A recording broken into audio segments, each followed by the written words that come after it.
Well, there we are. Hello, everybody. And it moved my comments again. So maybe they'll show back up here shortly like they did the other night. But hello, everyone. Welcome to Sunday Night Live. It is, alive, and it's Sunday night. That's really all I got about it. But it's been a busy day here at the shack. Working on projects. I did expand upon the honeycomb wall ever so slightly today. I used the CNC and cut out like 15 more little honeycomb squares, or what are those? It's not square. It's got 5, 6 sides. So I guess it would be a hexagon, maybe. But anyway, and I've been working on an ornament, which is drying right now. I think it's dried now. Woohoo! That was by fancy. special. Yeah, that was by special request. A fellow YouTuber, a friend of mine here in town. She does like home decor stuff, and so I had to really amp it up for this one, because I was like, she's gonna be showing people this one because she does like a Christmas walkthrough of her house every year. So I stepped it up and used some of that True Flat and used those settings that we found the other night, and voila, glued it together and then hit it with a little bit of clear acrylic, and wow, it looks good. She's going to put her own ribbon and belt on it, so I'm just providing this. She sent me a picture of something similar to this off of Etsy. It's like, hey, can you make one of these? And I'm like, well, of course I can. Cool. Other than that, y'all know what I've been working on, stove covers. So what's going on with you there, Steve, while we letting everybody get in there? Not as much as I hope, but I did launch my video yesterday on the LED Christmas trees. This is one This is one I actually colored. Used a wood dye called Trans Tint. They make a variety of colors, and it's a little bit different than a stain. You mix it up with some water and get some dye, and then acrylic paint for the base. But it's been kind of a fun little project. The nice thing about this one is it really works with any material, and there's only one dimension that you need to adjust, and that's the little slot in the base, and you just need to widen that to the thickness of however thick 3 layers of your material is. So kind of is a nice one for using up the scrap pieces. Make some decorations. The little LED lights are cheap. They're labeled as a 4-pack, but mine were 5-packs, and they were $6. So, Yeah, I saw you said that the thicker material kind of hit them a little bit, and I would agree. The thinner material does kind of show them off a little more. So, yeah, I've got and if you're doing 3mm material or 1/8" material, I mean, by the time you put 3 layers together, it's going to be pretty substantial. Yeah, so that's the 1/4" one here. And then this is 1/8", and especially when you turn it, the 1/4", they start hiding more because they're really tucked in, whereas these are closer to the surface. But yeah, kind of fun. So cool. Well, but I said here, I watched. I think I watched that one. I may have watched it yesterday when you released it, but it could have been today too. I've been listening to people most of the day. Today. What time I wasn't playing with the new software and doing my own live. And I don't know if I ever actually hit order or not, but I did go on here. And what I'm going to wind up doing is I'm going to replace the microphones that I've been using. I decided not to go with the DJI just because, gosh, they're expensive. But I really wanted them to go with my little camera, but I'm like, you know what? I don't know that I'll ever get into too many situations, because I've only had a couple situations to where having the one microphone was a hassle. But so I wound up basically getting the newer version of the Boyas that I use that closely resemble the DJI, but they're $160 as opposed to $400. So, well, I sent you the link for the one I've been using, and that was recommended to me by a couple people. And what I like about that one is it has both it's got a receiver that will plug into a 3.5 mil plug, like on a computer or a camera, but you Yeah. can get it with the USB-C as well as the lightning plug, so you can plug it straight into phones. And then it comes with Yeah. two just micro little magnetic clip things, and that's been working really well for me. I actually haven't used my Boyas in quite some time because those have been working very well. Yeah, this one's like I said, these are similar as to what you described, but these other mics, I've had these things since I first started a YouTube channel, and I've got one that has a short somewhere in the lavalier part of it. I need to replace it probably. But man, they work and they work good still. So, and this is the one that's been giving me the issue. It pops every now and then in the video. It'll just go blank and come back on. So I've hung it up here because I keep. Anytime I have to get both of them out, I screw around and I wind up getting the one that has the defect. Winds up being the one that I keep out. So, but yeah. But yeah, I got that. Well, Brian, she's got mics all over the place. She was sitting over here in front of the good mic, like this guy. She was sitting over here in front of it earlier, but she didn't want to stay and say a whole lot. And everybody did like my new camera overview though. Everybody was digging on my camera today. I will say that. They were all like, hey, like the new view. Of course, Steve trying to be funny, claiming it was only 5 foot high, but whatever. But yeah, that gives you a little more perspective with the layout of my work area, because that's other than the little bit behind me, that's about all I got right there. That's it. I got this little area here. Problem is now you got to keep it all clean. Well, Brandy did come in here earlier and vacuum for me. So after she came in and we were doing all the work. I'm just going to start looking like one of those studio shops where the only thing that happens there is video making.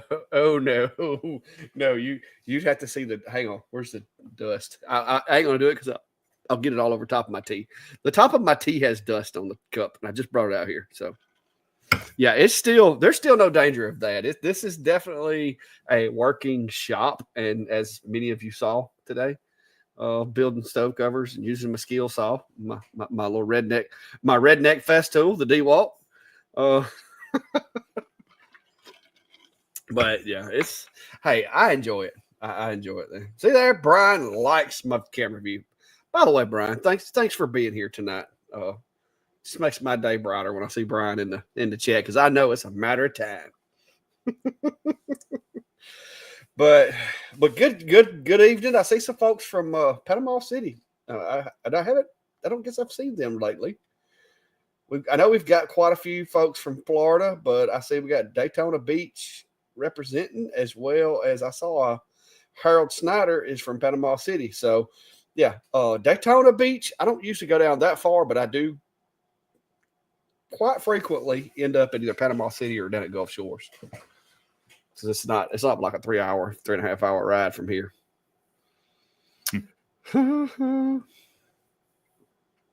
Yeah, I was sitting here earlier and I was like, well, I'm gonna do this live, but I wanted to where y'all could kind of see me as I wandered and meandered around the shop. So that's what I wound up going with. But I thought it looked pretty good. So thanks.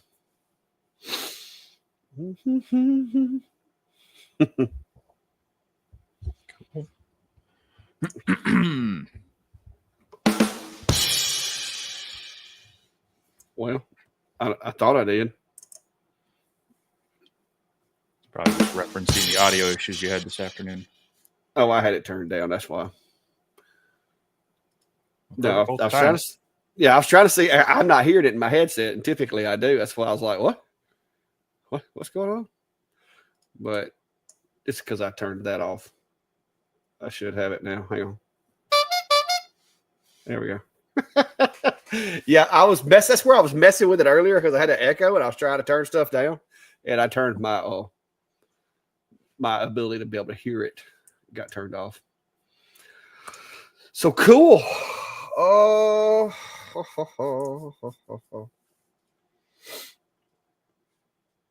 Questions, comments, guys. It's going to be a little boring because I am about talked about everything I got today. Yeah, you were live too long earlier. You're talked out. Yeah. Trying to go through the comments. I'm actually keeping up with the comments though. Yeah. Oh, we are. There you go, Steve. It's one of those things that a little bit goes a long way. So I've had those for a few years. As a matter of fact, I think when I bought them, they were not $30, but yeah, that little bottle of it will mix up a lot of dye. And you don't need to use that, but it's something I had on hand and thought I would show it. You could definitely, go with some acrylic paint. And you could probably find just some regular, especially in certain colors, you could probably find just like a green wood stain that would work as well. But I use. Oh, hang on.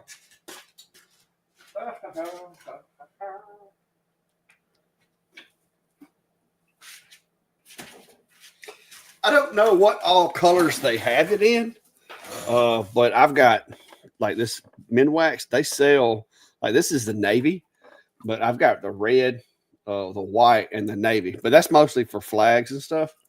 But this stuff isn't terrible. It's basically the same price as like regular stain, so this might even be an option.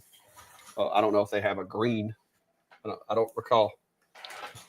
Yeah, that's the thing. In some of those stain colors, they don't get too much into the weird ones, but I think they have a depending on your paint supplier, they may have like a water-based base that they can add colors to get different types of stains. So something to maybe look for at your favorite paint store, whether that's Home Depot, Lowe's, or an actual paint place. Well, apparently, they do have a green Minwax, but it's going to be the different kind. But yeah, apparently they have lots of colors. Might be something I need to pick up next trip. We might need to do some testing, Steve. You just started something with your little water paint thing. But yeah, because I was actually going to cut some Christmas trees out of some of my scraps that I use for the little honeycomb grid. And I had thought about it because I watched your video and I was like, man, I wish I had some green stain. Because you had done it with that tree. I was like, I could so make one of these on the CNC and do it very similar. But yeah, I didn't have any green stain. Mm-hmm. Now, Larry, they're I got them on Amazon. Now I will tell you this: if you're running the you have to be careful. Like anytime you're using a clamp that's not like even with the workspace, you have to be careful where you put them. But they work really good for the front edge of your workpiece or whatever to clamp something down, and they work really good for thicker material. And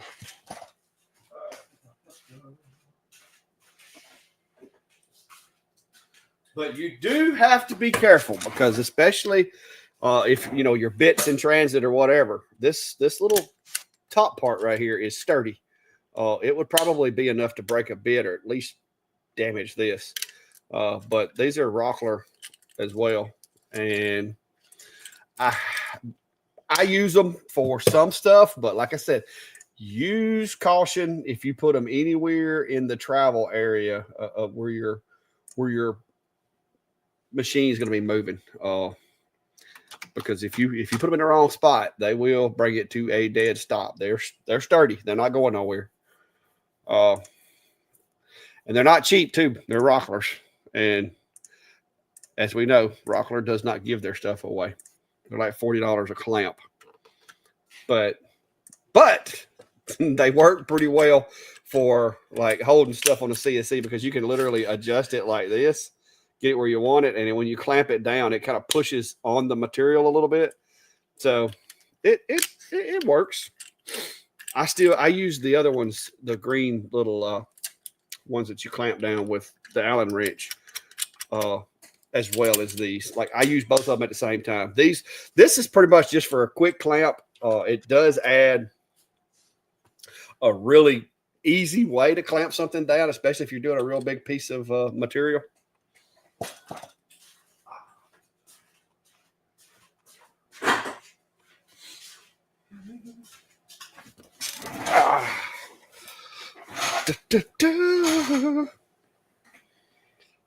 But the little green clamps, yeah, they're not cheap, Jack.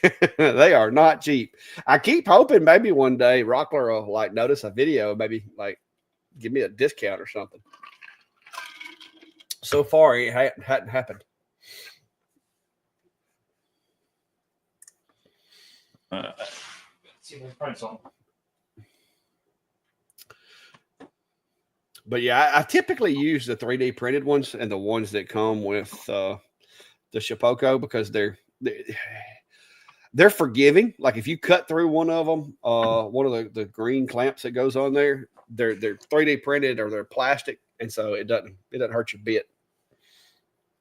But I do like using those. A couple of them, they work pretty well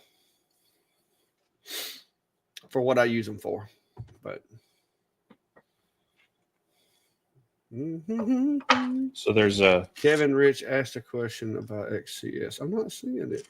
So there's a guy that makes some similar clamps. I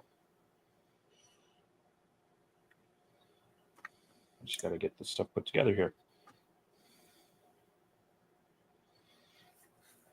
So you got to have quarter 20 holes in your spoil board, and then these go down into these pockets, and then they set into the board, and then you can. Yeah, that would be handy. Yeah. So yeah, there's this guy. His name's Jack in the shop. He sells these on Etsy. Oh, does he? So you should check him out. Huh. I'll have to go look and find them.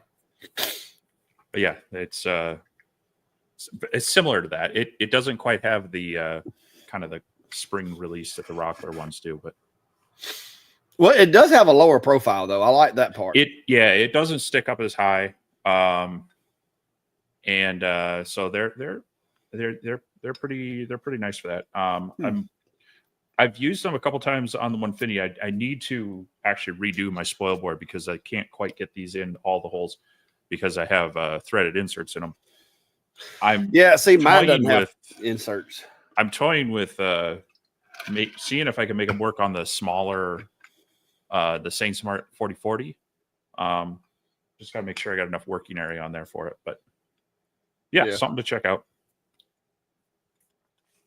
Yeah, I'll have to look at it, but I don't have the screw ends. Mine's got the T-tracks like every 5 or 6 inches. So everything I use typically has the little holes for the T-tracks.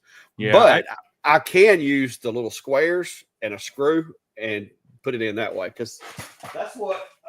Hang on.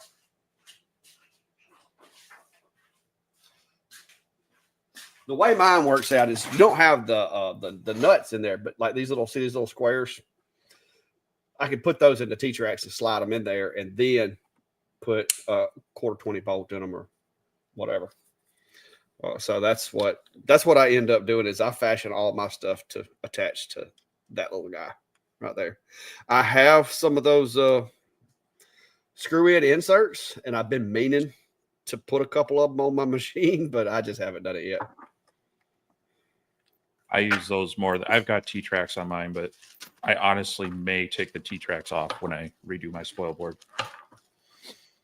Well, with the Shapeoko, that's really not. I mean, other than putting another layer of spoil board on it, you kind of go with the T-track.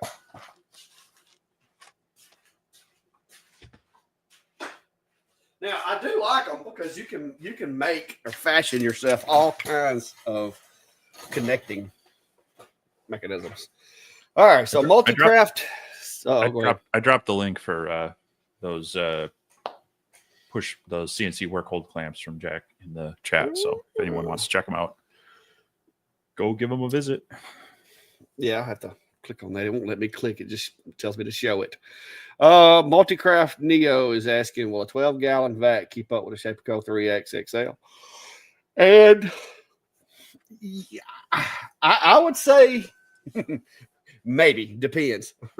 You're going to want to probably get you like a dust deputy or something to put on top of like the bucket, because if you're running just straight up shop vac, it's probably going to block it really quick. I ran before I got any of my dust collection or dust stuff. I ran those little plastic dust deputies that snap onto a 5-gallon bucket or whatever, the cyclone deals, and those work okay. But you're going to want to keep as much of that dust and chips and stuff away from the shop vac as possible. And you can even get you one of these little fancy setups like Steve has here, where it looks like something from an operating room. But there you go. So what happens is that setup basically separates a lot of the dust and stuff out of the air, and so that it's not constantly just going into the shop vac, and it'll make your shop vac more effective for longer periods of time. So, yeah. I don't have I have a little bit larger than a 12-gallon shop vac on there, but it wouldn't matter if you've got the cyclone separator into the 5-gallon pail like this. Nothing should be going into your shop vac, and so then that should keep the air moving through there. This works. A dust collector, a true dust collector, would work better, but for a hobbyist, this definitely works. Yeah, that's going to be a little loud, much louder than say my mine over there that I've got running.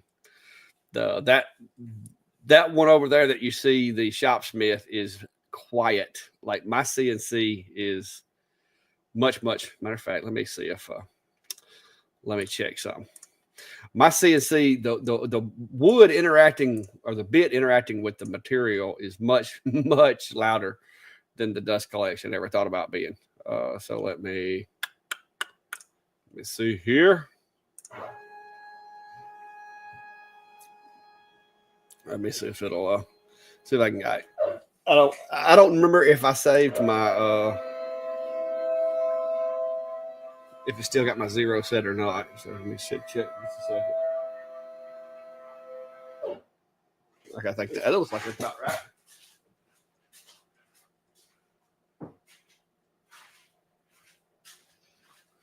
Yeah, I think that's it. So I'm gonna go ahead and run this job, but there's no material in there. So all it's going to really do is just power everything up, and you can hear with the spindle, the dust collection, and everything running. And like I said, I ain't got my noise filters on, so you'll be able to hear. So I'm gonna sit here and watch this pause button just in case I do have something set wrong.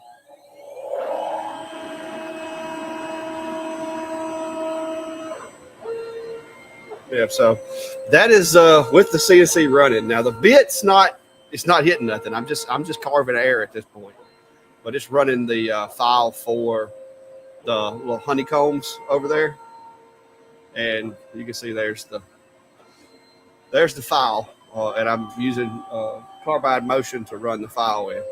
It takes about 4 minutes to cut a set of those two little honeycomb deals out with.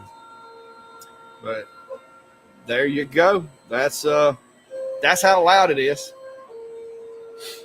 So I'm not trying to break a bit. I was making sure my 0 is right. I'm not going to let it run all the way. It shouldn't do anything but just barely kiss that spoil board at this point anyway. But yeah, there you go. So that's how loud that dust collection is, and that is the Shopsmith. And when I pause the machine, you can hear the actual Shopsmith running. So that's the Shopsmith without a CNC.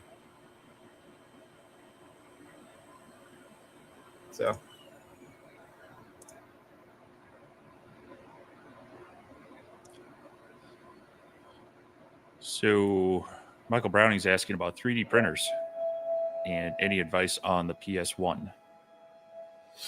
Looking to upgrade from the Ender 3 series. The end is going to you know as well as I do, going to the bamboo over the ender is definitely going to be something. It's going to be an upgrade. Yeah, it's the bamboo line is so much easier than the enders. Now, what you lose is a lot of the customization. You know, Ender 3 is far more open source. How's that thing done?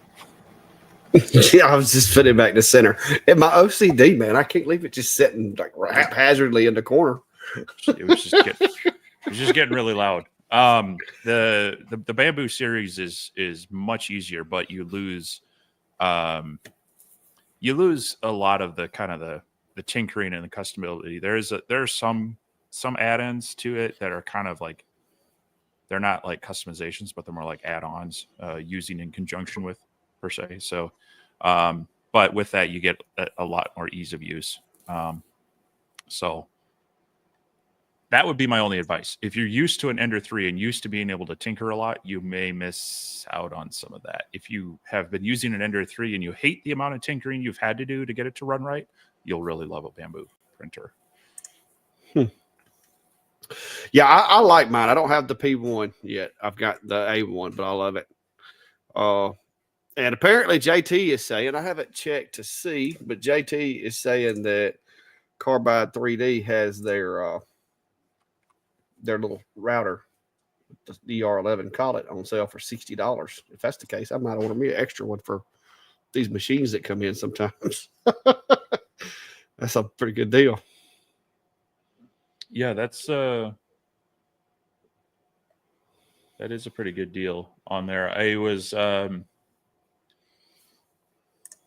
Let me go check. I was at Harbor Freight yesterday, looking at some things, and if you're one of their inside track members, they've got their red Bauer trim router for like $30, and I have that on my 6050. Now I don't use it a lot, but it has worked well. Maybe not. It doesn't sound as smooth as my Makita, but it keeps working. So, well, it's showing it's $80. I don't know. Did he say 80? Maybe it's he said 60, but maybe it's like a on sale in the cart type thing. Maybe it's a location based thing, like you were talking about your cheap. What was that? Yeah, it could be. It's still showing 80 on mine, so I don't know, but that's still not a. Oh, it was those stovetop cover that would those panels, yeah, because those are like at my local Lowe's, which is like an hour away. Yeah, they're like, I don't know, they're like $42-$43 here. So cool. No, not cool. You're a lot cheaper for you. Well, I mean, next time you're down here, you can pick up some. It doesn't do me good.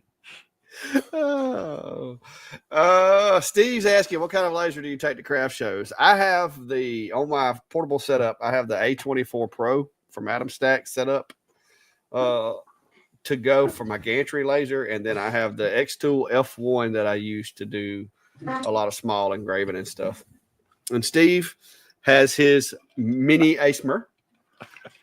Yeah, no. I'm sure that might be an idea for this, but I don't. You would need to enclose that. So here's the comparison. I gotta turn up. Here's the F1. Here's the Acemer. The work area is not much bigger on the Acemer. Right.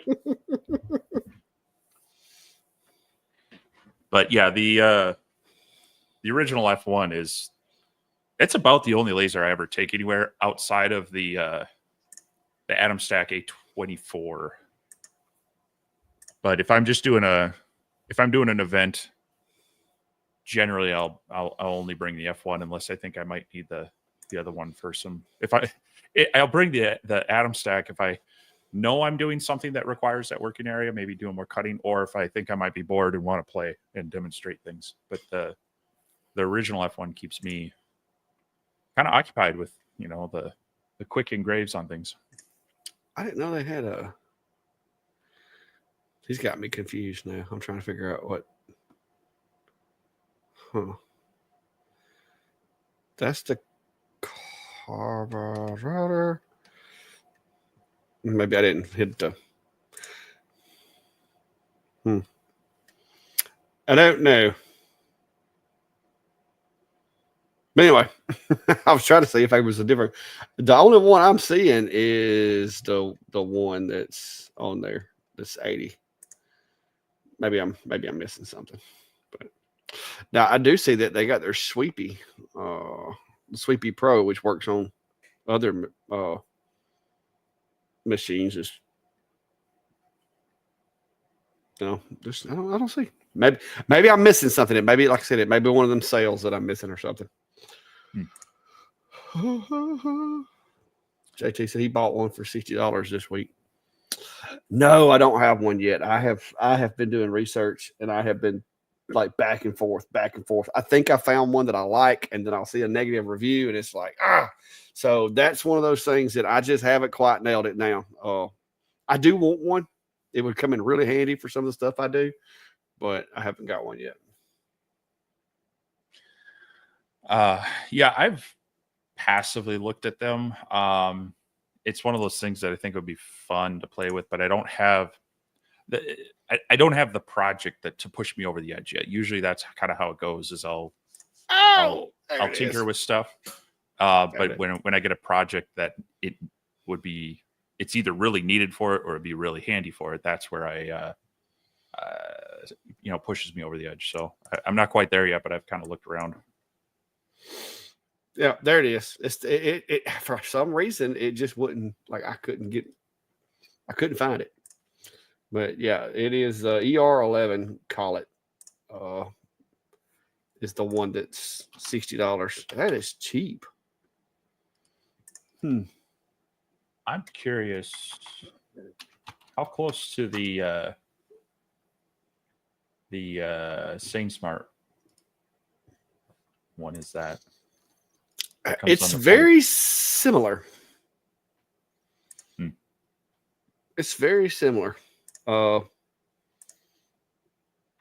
only thing that I see with this one is I don't remember the Zenmitsu one having the little push button down at the bottom that I never use, but this one appears to have it. The Zenmitsu one had that cool like plug that was really close to where the router is too. So if you had to take it off there, you can take it off really easy. Yeah, it also, the power cord goes off the top on the Zenmitsu one. Looks like off the side. So this more looks like a Makita with a ER11 built into it. Yeah.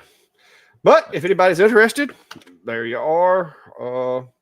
I mean, that's a pretty good deal over most of them, Y'all. Short of rolling the dice on Harbor Freight.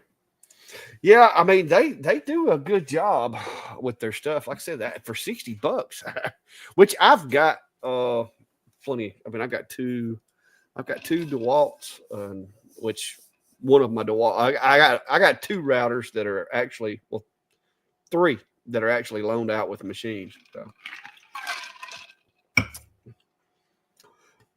yeah, I just dropped a link for that router, and that is my affiliate link for Carbide, by the way. But they didn't send me that machine. I bought it, but they did actually let me have a affiliate account with them. So, and for some reason, your folks over at Onefinity keep sending me emails where they're like price cutting the Onefinities. Like I'm talking about, like I got one today. They've dropped like almost $1,000 off of the Pro 4x4. They've been sending out emails and messages. It's they're teasing something. They're saying the revolution is coming. Our customers demand the ultimate in performance. Things are going to change. Stay tuned. Something in November. So they got something up their sleeve that's coming out. I don't know. Haven't heard. I haven't even done the. I haven't. I think it costs about $2,000 for me to upgrade to the Elite for mine. So I just haven't done. I don't know. Again, this one does everything I need so far. Nothing's pushed me. It'd be one of those. It'd be nice to have, but man, $2,000 for an upgrade that I don't need is. Yeah.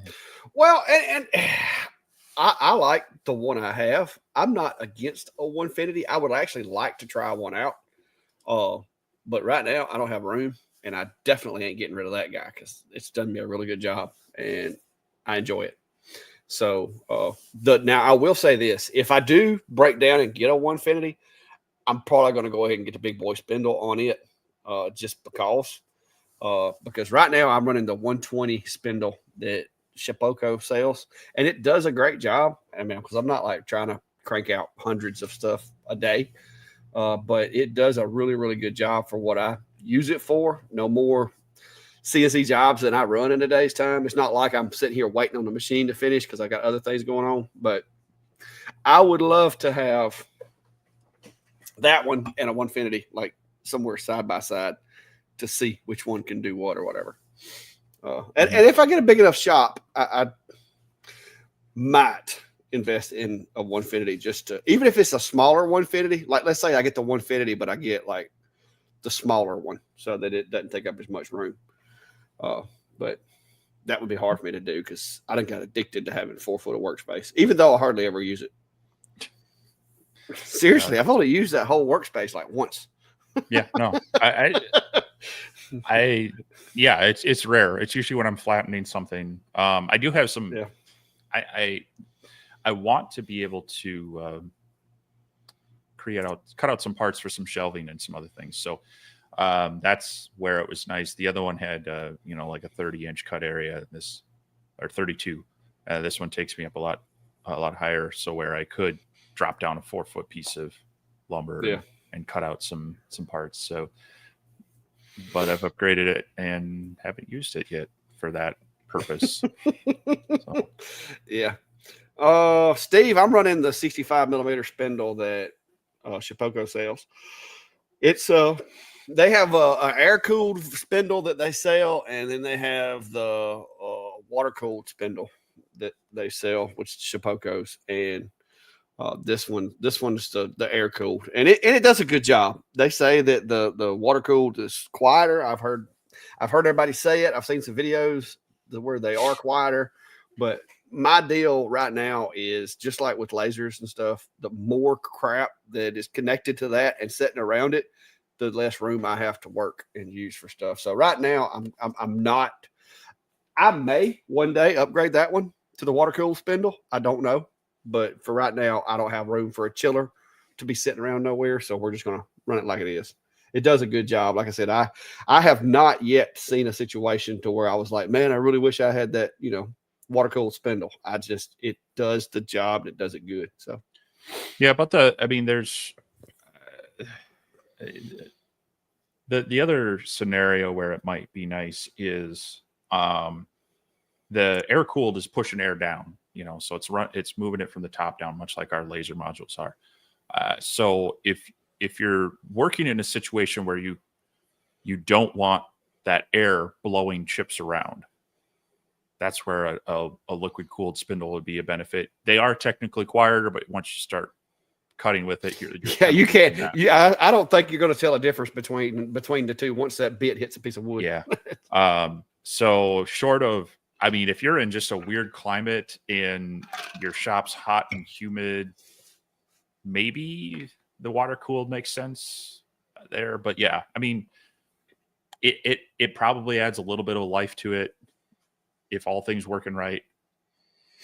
Yeah. But yeah, air cooled for most hobbyist small shops, it's not worth the extra hassle. It's more stuff to run, more stuff to take care of. So. Yeah. Well, it's just like I said, when I got it, the price difference, the spindle was already like a $750 upgrade over just the stock machine. So, and I had never had a CNC with a spindle at all. I'd run trim routers. So I was like, hey, this is going to be definitely, and me and you talked about it, and you're like, it's going to be an upgrade. Mm-hmm. And it is. The spindle, even the stock spindle for the Shipoko is a big upgrade over a router. It's just routers work, but this spindle is much better, especially with the Shipoko, to where like when I send the file, it automatically turns itself on. I don't have to flip a switch, or I don't, some of the other machines in the past, you had to manually turn it on and all that. The Shipoko, the good thing I like is everything's automatic. My dust collection automatically comes on, the whole 9 yards. So far, I just haven't seen any shortcomings to the machine. Like I said, it is a true 48. I think it's actually like 49 by 49 is the most you can reach with it, but you can actually cut out like a 48 by 48 piece of material with it. And I used that one time. I've used that much of the work area one time. I put a half a sheet of plywood on it, cutting out some letters for a sign that I was helping the local arts council do. But that's it. I mean, yeah. And rest of the time I've used a corner of it. Steve B also brings up a good point that, when you introduce a liquid cooled tool such as this and your garage is at risk of freezing, that adds complexity to it, much like with the liquid cooled CO2 lasers. Now you got to worry about, overnight freezing if your shop, loses power, or if you don't have active heat out in it. So there are some reasons where it's nice, but it definitely sure adds some complexities. Well, congratulations, Fred. Fred said he just got his 4040 Pro Max today. Want to know what are some simple projects you can start with? Find some just random scraps of wood. These are always easy. You get, especially if you like put a logo in the bottom of them or whatever. Another little easy one is like coasters. This is actually a CNC'd, and then I took and filled it with epoxy and backfilled it. So there's 1,000 things that you can do. Start out small, and just you'll eventually work it up to where you're doing bigger and bigger things. I would start out with some engraving projects first. Don't worry about cutting them out right away. True. Yeah. That'll kind of get a feel for the machine without having to worry about, the depth of cut and all. You can use some double-sided tape, some clamps, just do stuff in the middle and start there. And then, little trays and bowls are a good way to play around with pocketing and cutting.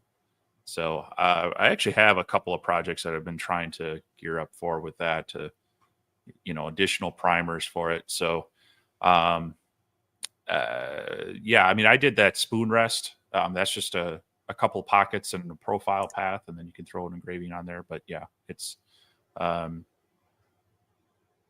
don't go too overkill. I would just play around with some signs first.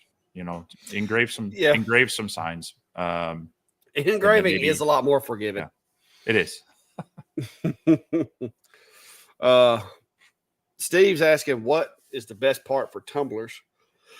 Not sure. Oh, not sure what that means, unless you're talking about like the best chuck. And the best chuck, in my opinion, for the diodes and the machines that I have in here right now, is the Atom Stack R1 or whatever chuck, which I think they may be fixing to come out with a new one that works with the Hurricane.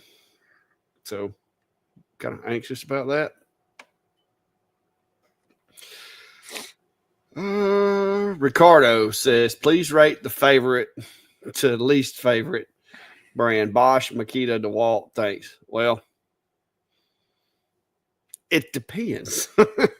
For this application, I've run the Makita? Is it the Makita or the? Yeah. I've run the Makita and the DeWalt. I haven't really ran the Bosch on a CNC, but now I have run a Bosch on a table, and it worked fine.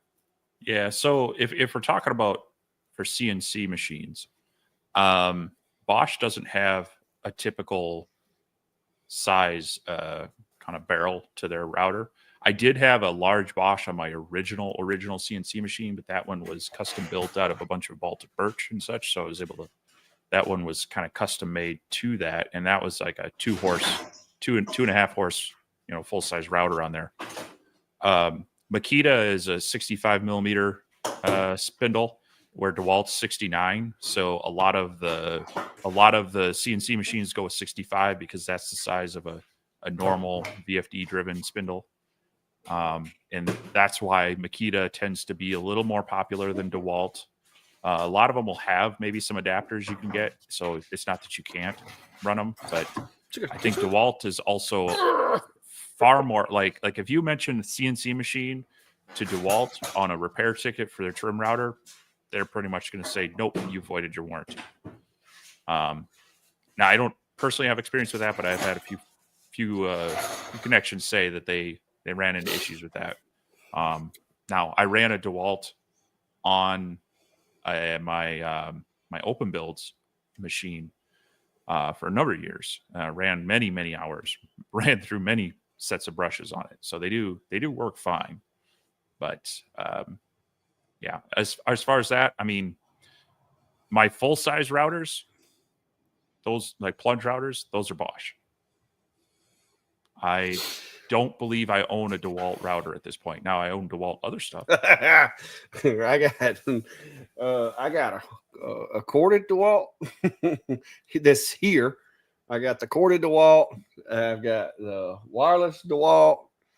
Then I've got my Ryobi 2 horsepower router that I use for like rounding over lumber and stuff. And it's a freaking beast. And then I've got the Bosch that's in my table over there. You really can't see it. It's on the other side of the chop saw. That's where my router is stationed. But I use the Bosch for, just for, I think I've got right now, a little roundover, like a decorative bit on it. But I keep like a roundover or cut off. That's a flat cut bit on the cordless DeWalt over there. And then I don't think that would even have one in it. But yeah, Klein's got the Makita router. It's on that 6050. And then Bill has the Genmitsu router on that 4040 Max. And then another friend of mine has a 4040 Max with a DeWalt router on it. And that's all that I have. Cool. Yeah, it's these getting better. I still ain't got 100% flexibility in it, but it's getting better. All right. So Dennis is asking, have you seen the new alt mill CNC with the G control panel computer? It operates a lot like the Masso controller on the Onefinity. Screen is 15 inches, and it can be used with any CNC. I've saw the videos, but I've never got to put my hands on one of those the CNC Labs machines. When I was getting ready to get a CNC, I emailed CNC Labs, Onefinity, and Shipoko, and like got quotes and all that kind of stuff. And Shipoko's actually the only one that messaged me back, because I was asking them, if I'm going to show your machine and teach people to use it, can I get an affiliate account? And Shipoko, CNC Labs, and Onefinity both basically just blew past that part of the conversation in the email and just sent me a quote, whereas Shipoko or Carbide sent me back an email saying that they had a program, but it's, you got to jump through some hoops to get into it. But they did have one.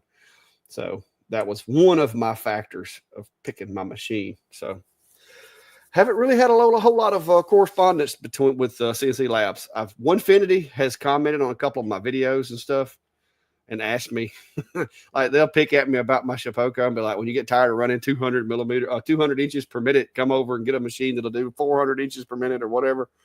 They've done that a couple of times, but neither one of those companies hadn't communicated with them a whole lot. I have talked to Shipoko or Carbide a little bit. The funny thing with that, though, is that their recommended spindle for their machine, unless you get into the Elite, has always been a trim router, right? They have not really supported the spindle so much. So even though the machine's capable of it, unless you kind of aftermarket it. Yeah. What you're saying is the frame of the machine might be able to do it, but the spindle ain't going to handle it unless you really amp it up. I guess if you went with an 80 millimeter water cooled spindle, maybe.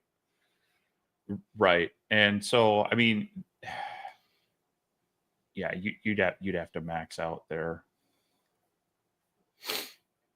I'm just trying to, which one is it? Yeah. So they offer it with it. You can get it with a 80 millimeter spindle mount, but I don't know that they are offering an actual solution for that yet, are they? Because I think they lean into PWN for that. Yeah. So, I mean, yes, it can do it. And I love my machine. It's very, it's very simple to set up. It's been a workhorse, and I don't even have the elite version of it.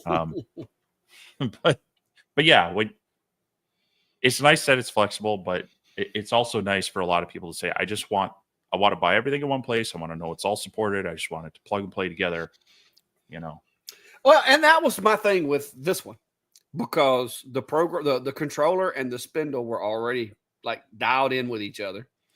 The machine came in like basically 3 or 4 boxes. You had the left rail in one box, the right rail in one box, the gantry in another box, with a smaller box inside there that held the Z axis, and then you had another box that was basically the bed. So I mean, it took me a climb. I think it took us about 2 hours to put everything together. But now I was OCD with checking square. Like when we put the frame together, I checked square from like every possible direction. We screwed it down to the table, double checked the square. I attached it with my little rail things to the table, and we took our time. And then we went to putting screws in the bed. We put them in like halfway, got everything, resquared it, and then went to tightening them down. So I mean, we took our time putting it together. But so far, I haven't had any trouble out of that machine since we put it together. Like, I haven't had to go back and adjust nothing. I went over it a couple of times and just made sure I didn't have screws backing out. But so far, so good. Everything stayed tight. Mm-hmm. So. Cool. Daniel's asking, what is the rough size of each of your shops? Yours is massive. How big is yours? This one is 24 by 30. See, got me beat.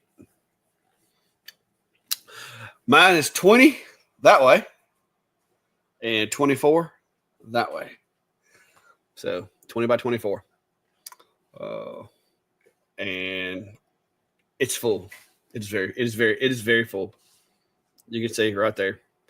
I can't open. If I open that front door right there, which I keep plywood propped up against it most of the time, but there's no way I can get anything in this shop through that door. I mean, that door is useless.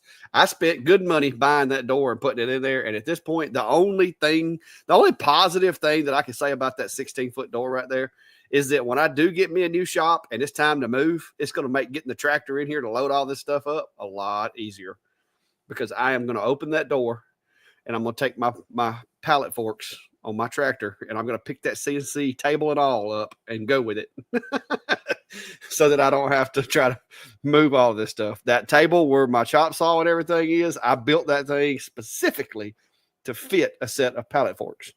So all those tables and stuff that you see will fit on pallet forks on the tractor. So I can pull up in here, grab it, drive it to my other shop up on the hill when I get it built, and unload it and come back. So that is the goal. That is the plan. See, now in my defense, I also have, well, we're down to one, but I've had to have the kids' bikes in here, lawnmower, snowblower. Yes, but you have another shop in your basement that you're not counting. We don't talk about that one. And then you have an office. You have an outdoor detached shop. You have a shop in your basement, and then you have an office, which is your office is probably like a 30 by 30, knowing you. No. So you have like all this room, and I'm stuck in. My wife will tell you this is not only my shop, but this is like my man cave and everything all rolled into one. So you've got like, I don't know, 4 times the space that I have now. Ooh. I mean, I have to share that with, the cats. They come down and bug me too. So he clarified it that he's asking for the best laser for tumblers. You've done more of that, so you get to answer that. It depends. If you're sticking with the small ones and you're not doing 40 ounce or 32 ounce or anything like that, if you're sticking with the skinnies and the small ones, the MK2 does a really good job with smaller tumblers.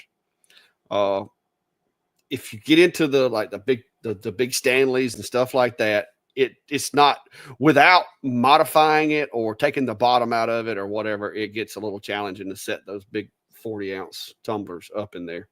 The S1 is my go-to for the bigger tumblers. But between this one and the S1, that's what does all my tumblers now. I used to use the Atom Stack machines, but now that I have mastered the settings for the S1, it's my go-to for anything big. This one, I use this one for like the small tumblers because it does a really good job, and you can actually change the frequency settings on the Rolly, and it'll do a little better job on bare stainless as well because it'll actually mark it a little better. So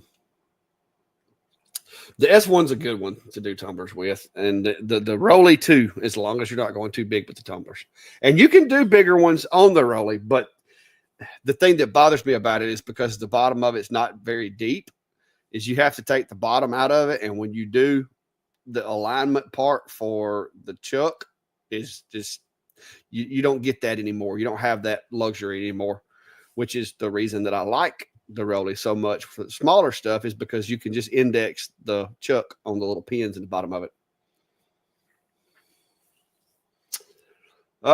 Midnight. Nope, not that I'm aware of, unless Steve's feeling froggy. Y'all cleaned me out last week. I'm still trying to save up from last week. Daniel said we both have them set up well. They look bigger than that. Yeah. Until you walk in the door and it's like, wow, this is tiny. I have people all the time. They're like, it looks bigger on the internet. I'm like, yeah, it does. But it ain't. It's small. Now, if I get retired and can have my way, I'll have a bigger one. Well, I mean, when I built this one, it wasn't intended to be a full shop.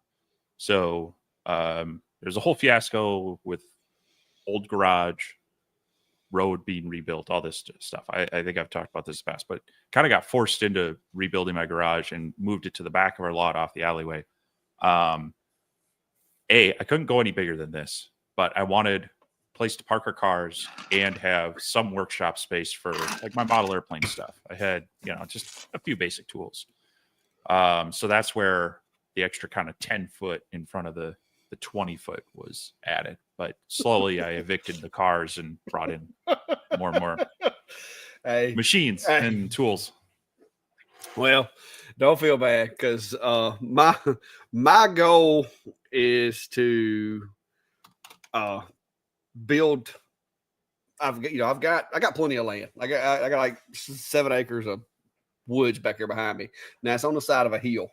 But my plan is to build, I'm hoping for somewhere around a 30 by 50. That would be my dream, would be to have like a 30 by 50. But now part of that is going to be, cat's going to bed. Part of that is going to be an office / bathroom / tiny little kitchen. So that I'll have, such things as like a coffee pot, a little refrigerator, a bathroom. I want a bathroom, but in the bathroom, I just want like a shower and a toilet. That's it.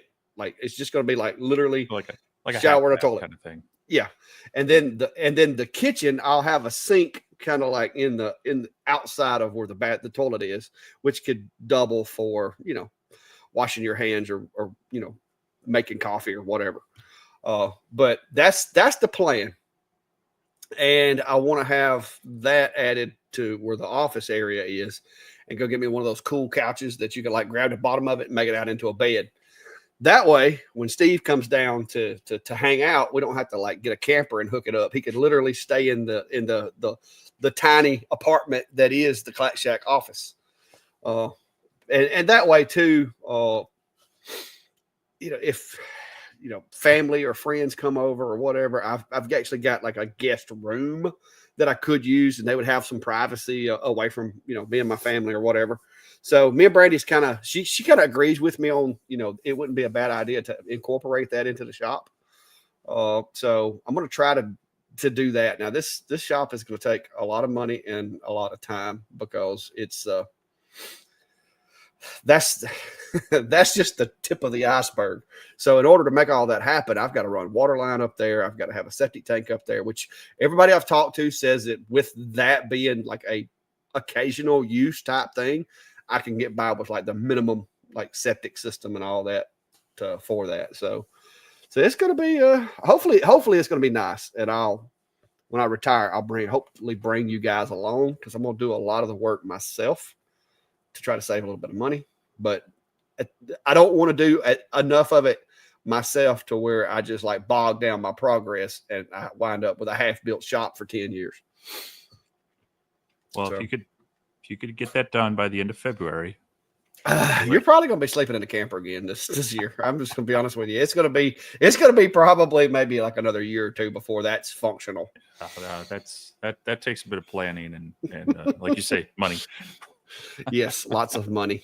And, this past 2 years, I've been trying to get my retirement stuff bought up and lined up. So, cool. But if I can get me like a 30 by 50, that would be nice. 25 by 60, 30 by 50, something, somewhere in that general area. Yeah. I know I could use this space better than I am right now. My biggest thing about our lot is we're in town and I'm landlocked and it's not as convenient to get things in and out of here, because we are, like I said, it's not only off the alleyway, but the alleyway dead ends at my shop, my garage here. So it's very private, but there's no way I'd get, a heavy piece of equipment delivered by semi, off of the truck and just, forklift or pallet jack into the shop. It's a bit of a headache for that. So, but it is a nice size shop, and I appreciate having it. Yeah, I'm like I said, I'm fortunate as far as I've got the room, but you've seen it. It goes up at an angle that way. So, yeah. So you got to grab dirt and drag it this way and make it flat in order to build up there.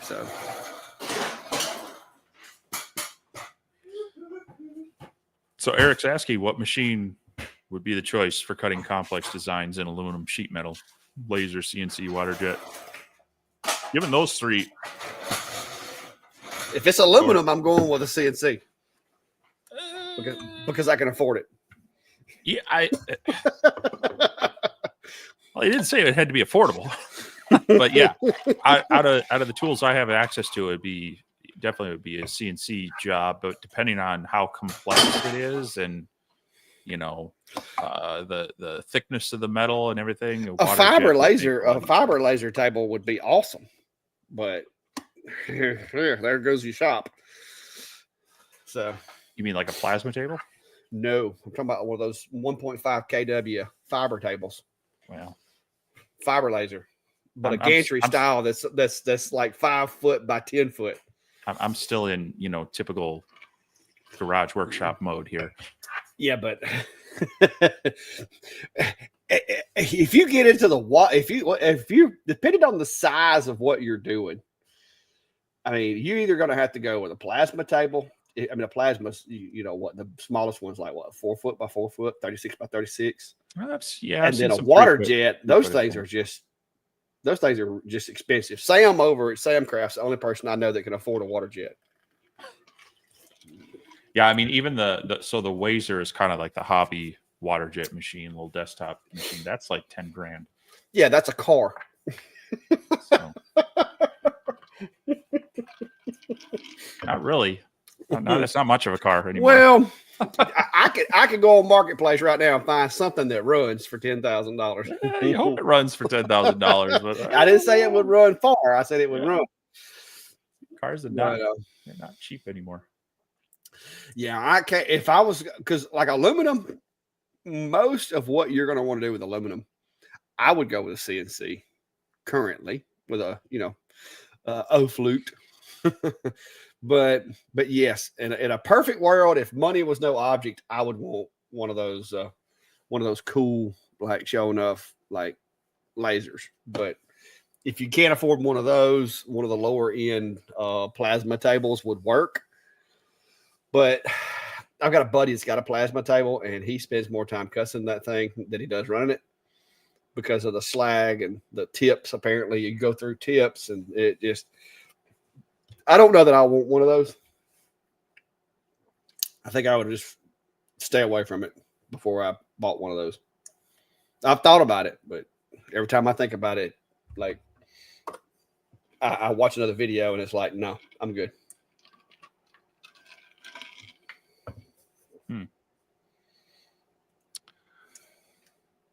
Oh, see, Jack has a plasma. I use the plasma to cut designs in hand saws. If you get the speeds and power right, it can come out clean. Yeah, see, that'd be my problem. I would never get it right. Mine would look like it melted, like it just had drips hanging off of it. yeah. Yep. Yeah, Jack said the Wazer's a 12-inch work area is $10,000. Yeah. Yeah, and they don't even have that on their site anymore. You have to go to third party. So I don't know if that's even because they've now have the Pro, and that's like 18 to 20. So it's not cheap to get into that stuff. Yeah. Yeah. Go ahead. Oh, I was just jumping to this next one. Mike's asking if you were to buy a tabletop CO2 laser, which one would you suggest? Currently, I know which one I'm running, so I can't speak to all of them. Yeah, that's the hard part. Direct experience. I mean, I'm not really even counting the M40 from Monport because they even have come out with their new. They've got their Reno line coming out now, which is about that. As far as desktop CO2s, I have the most experience with the original P. The X-Tool P2. You've got the Atom Stack Hurricane currently, but there's also, Monport's coming out with a new 70 watt. Who else? There's a lot of them out. Well, Monport's got one already that competes. They've got their Onyx with the P2, the Onyx or whatever, and then but I don't know that that's on the same Cloud level. or whatever. They come out with one. They had sent me something on one. That Cloud or Cloud or something like that. They had a desktop CO2 they were trying to get me to take, but it was I just wasn't up to it.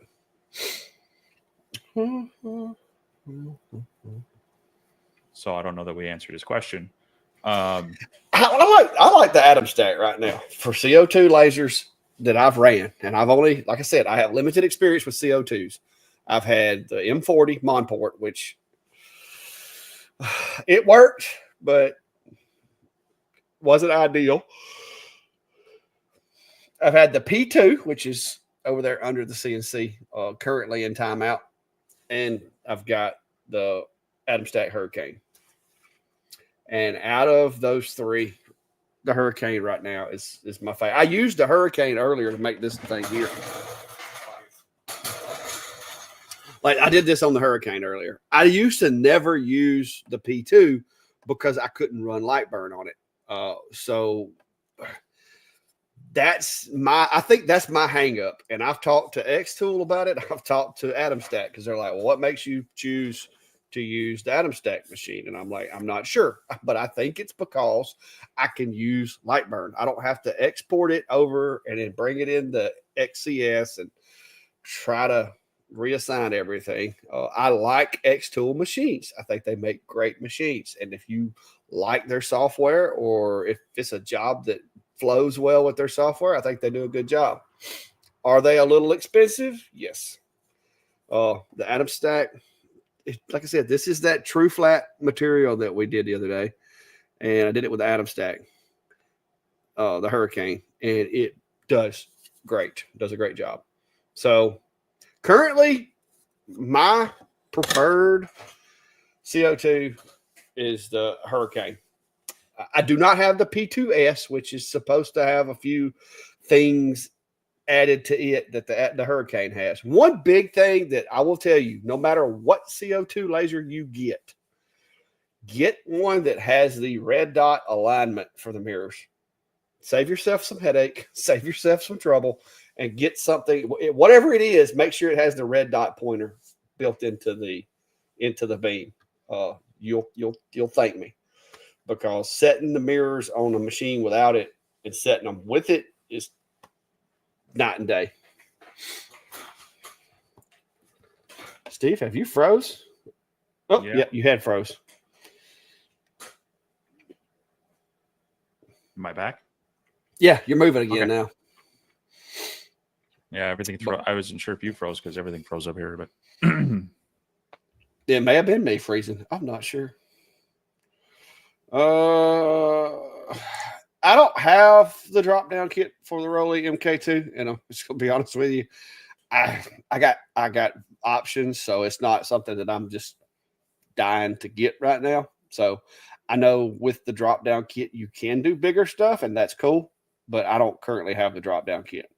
Now, if they sent it to me, I'd put it on there, but I'm not. It's not something I'm going to seek out and get, because I'll just throw them over on the S1 and do them. Who got the F-150 last week? Ain't nobody won the truck, guys. That is the nicest truck I've ever owned. Y'all gonna have to wait a while to get that. Bespoke's asking, will I be offering tours of the shack when I retire? Funny enough, I've actually had a lot of people ask me about stopping by. When I get to where I'm here during the week, that will become more of an option if people are in the area and want to stop by. The problem with it right now is I'm never here during the week because I'm always at work. Now I have had a few people stop off and like passing through and meet them for, lunch or something like that. But yeah, especially if I get my new shop built, that will definitely be some changes. So we'll see how that goes. Cool. The countdown sign is right there, and it currently says 325 days, just to remind Steve.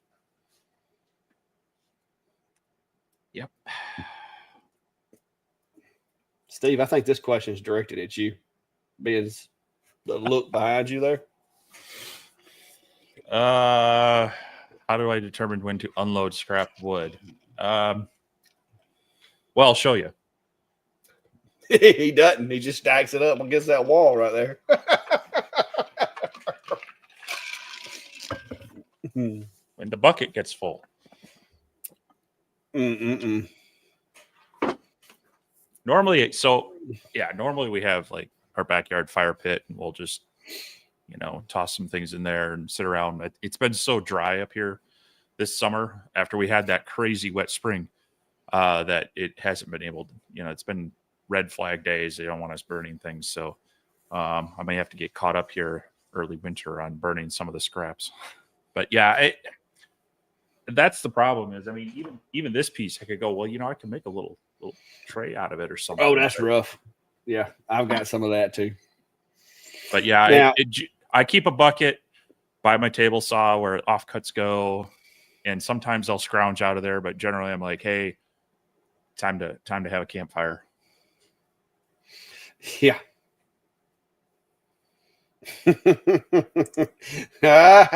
Brian. Yeah.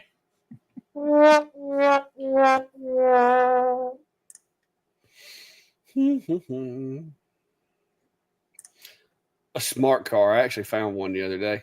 It wasn't but like 8,000. I want to get me one of those painted. I want to get me one of those painted black and white, put Clack Shack logo on the front of it. You talk about those like micro the smart cars. Yeah. Oh, hang on. So a friend of mine has one, and he let me drive it. And they are kind of fun, but it's kind of thing you could literally like pick up in your shop and like, that's one like of those. Yep. But I'm gonna need a black and white one. I think you need the red and yellow one. No, I want a black and white one. I seen one the other day going down the road, and I was like, man, I need me one of those. So like that little guy. Yeah, see, look at that Kelly Blue Book. What's it? How much is it? It don't say. Yeah, it don't say. See, it's got 70 horsepower, man. I'm gonna tell you. You can put your Clack Shack logo on the front of it. I could have like the Clacks. I could paint it like a black and white patrol car. Have it like the Clack Squad or something. That'd be cool. But I don't know where I'd put the plywood in it though. There was a guy pulled up last night. We was in Prattville eating, and there was a guy pulled up at the restaurant, and of course he was a middle-aged guy, and he was driving like a brand new Corvette, black and white. I mean, it was sharp now. It would look good with Clack Shack logos on it. But I was looking at it trying to figure out. They didn't even. I mean, it didn't even have any like tie downs to where you could tie the plywood to the top of it or anything. So I don't know where I would put my plywood. I mean, you kind of have issues hauling plywood with your truck already. So only if it's raining.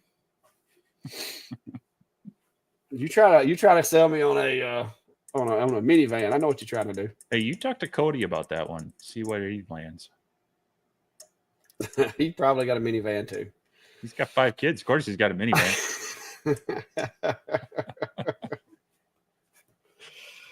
Yeah, Jack. But it would be so cool though. Imagine events. You show up at an event and that thing's there. I mean, it'd be awesome.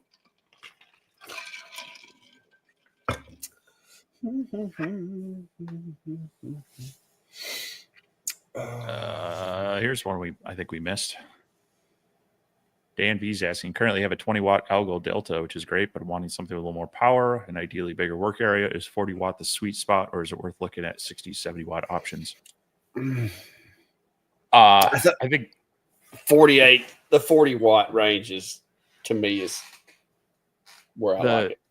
Yeah, I think it's hard to beat right now. And then the form factor of the wide but not deep atom stack, that 40, that's plenty of power for cutting most things, especially if you're coming from a 20-watt.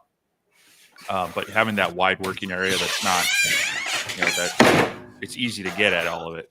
You can extend a lot of lasers, but then they become really deep, and you got to make sure you got your orientation, everything worked out in LightBurn right. But yeah, that price wise, and I think work area wise, that setup, the Niji is similar in size, but I kind of think I like the atom stack setup better. Yeah, I like the. I can't complain about my X40. I don't know if y'all saw that live I did today, but I used it today doing all those stove covers. I run that thing weekly for a couple of hours a week, and I love it. So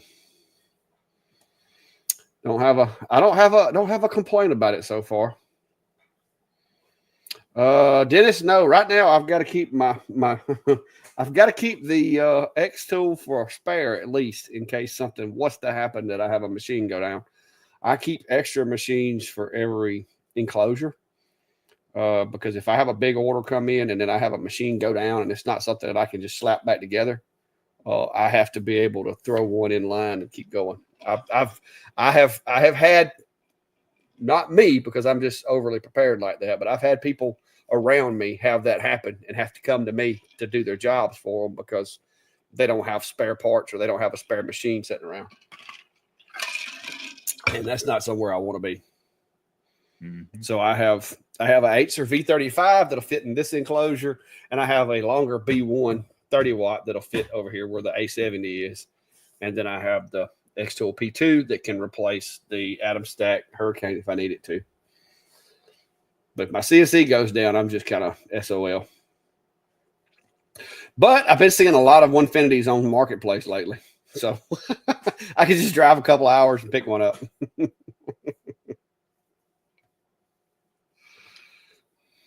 Yeah, I think there's a lot of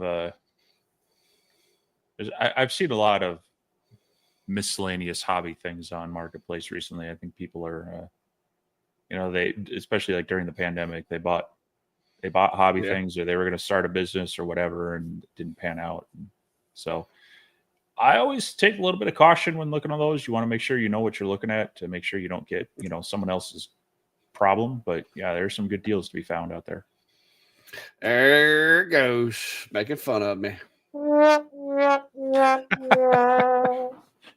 Yeah, I was gonna put a joke in there that I flipped that switch when I left in April, but hey, it wouldn't surprise me. Either you or Klein, or ain't no telling who did it. I may not have done it. Somebody else may have done it for me. Well, I think we ran into that on the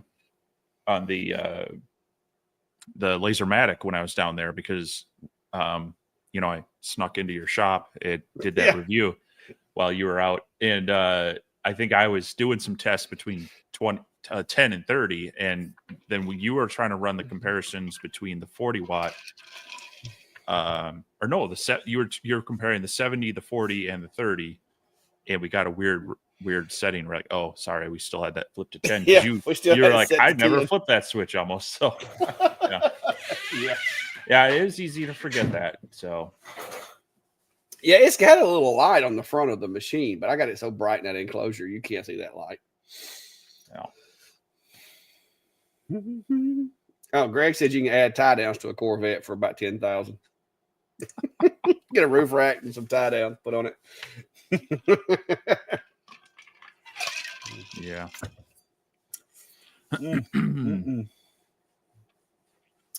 But yeah, how do you determine Harry? You can do it either way. I've gotten now to where, especially some of the stuff where I sell the files, I've gotten now to where if it's a multi-part design, a lot of times I will create a library and just put all the parts in a library.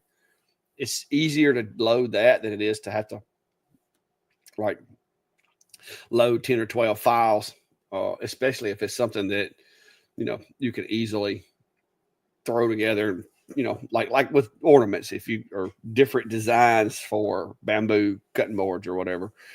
I like using, I've gotten to where I enjoy the organization that comes with libraries as opposed to having to load and unload files all the time. So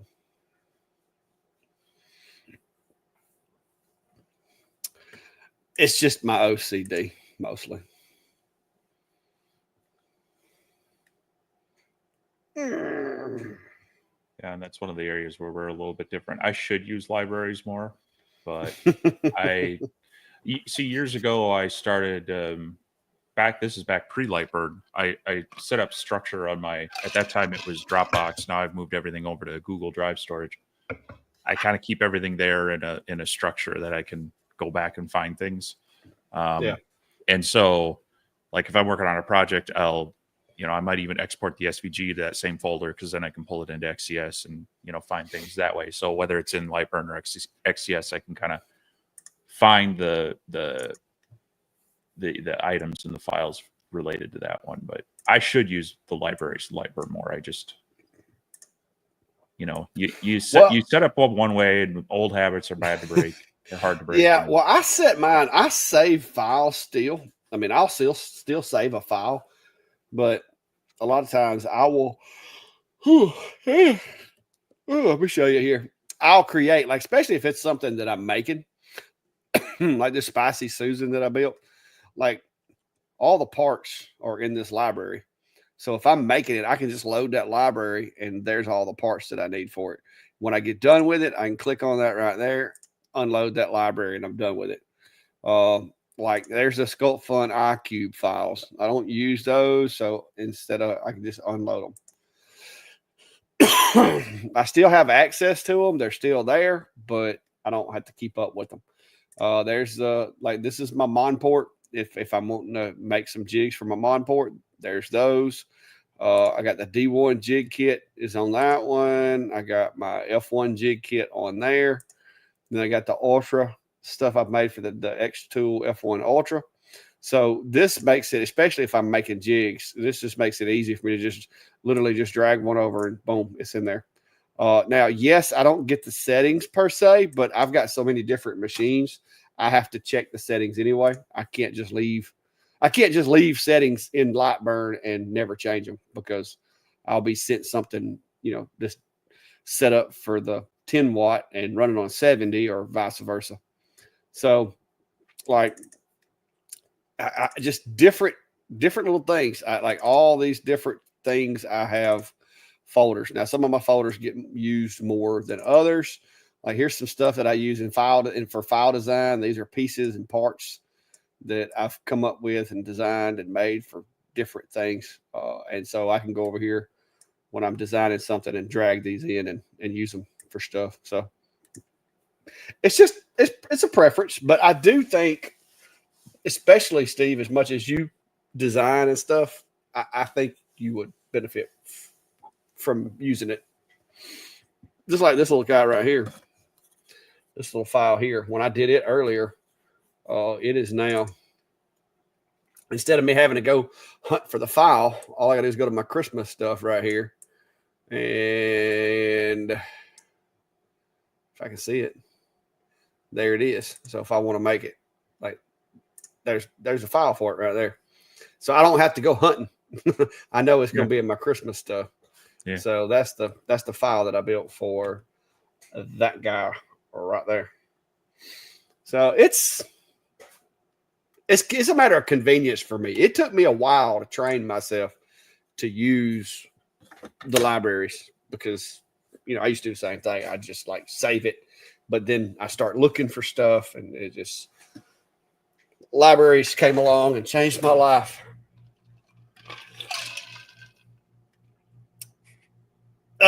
It's a Sasquatch in a small car. There you go. Yeah. So there's not much to these. But I fit. Greg Wilson saying, how do I save my settings for something in LightBurn? When I reopen something, the settings are always different. Are you opening or are you importing? Because if you save it, the settings should stay unless you import. Yeah. Now, if you drop it in the art library, then when you bring it in, it's gonna pull from those defaults or the last used or whatever. But if you save a file, if you hit save as and name it and save it, it should save the settings in there with it also. JT, that is because you haven't got your preferences set up correctly. And that is that is a bit of a thing. So hang on, let me do it this way. So in order to make sure that every time you install an update, your stuff doesn't change, you're going to want to set your preferences up here. So you go like file and preferences, like here's your import, export, open preferences folder. You can actually, Rich over at LA Hobby Guy does a lot of stuff with this. These are all your preferences. And once you set all of this stuff up in LightBurn right here, you can literally, if you go to put LightBurn on a different computer that you've never had LightBurn on, you can actually export this preferences and then import it on the other machine. And it'll basically clone LightBurn from this machine to another machine, so you don't lose all your files and stuff. But like right here, you can click that to load the backup for the preferences. But once you get this set up and you've got your folder correctly configured and all that good stuff and all your stuff saved, mine doesn't change anymore. It used to. It used to irritate the crap out of me that every time I download an update or something like that, it'd be millimeters per minute. But once I went in and set the preferences up and I've got it to where I just update. I update now and it doesn't do anything. But go over to Rich, Louisiana Hobby Guy. He's got like a boatload of videos on how to back that up and how to save your settings and everything.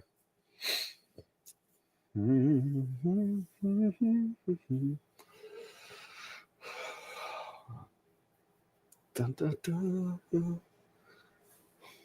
How about thoughts on Monport versus Thunder? Depends on which machine you're talking about and what you're doing with it.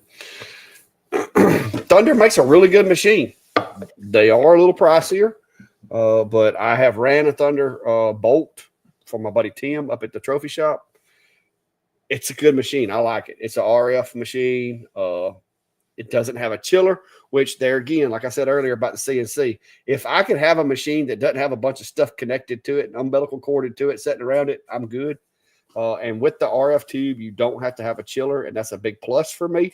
That has had me leaning strongly towards RF-based machines when I do if I ever do decide I want to get a bigger CO2, because these, like the Bolt and the P2 has spoiled me also because they have built-in chillers. So you don't have like another appliance sitting over beside it. So I think that would be a good thing. I do know the Bolt, like I said, the Bolt with the RF tube in it does a really good job. It is fast. Even for, I think it's only like 30 something watts. It still does a good job engraving at high speeds. But I just stick with the hobby machines mostly because so far, like I said, I'm able to produce what I need to produce with them without having a backup. Like I'm not sitting here waiting on machines to finish to do something else. So until I get to that point, the machines I got work perfectly fine. I don't see the need for me getting too big because the more expensive machines you buy, the more money you got to make with that machine. Because like if I went and bought, let's say if I went and bought a $30,000 laser or CNC and set it over here, well now I've got to run that thing because if I don't and it just sits there, it's just eating away at my business. Whereas if I've got machines that have been paid for a year or two, and I've already made all my money back, technically at the end of the day, I'm making more money than I would if I had a $20,000 machine sitting over there that I had to do jobs all day on just to make my money back with it. I'm not trying to be the next Jimmy Buffett or the next Buffett family or whatever. I'm just trying to have a fun retirement.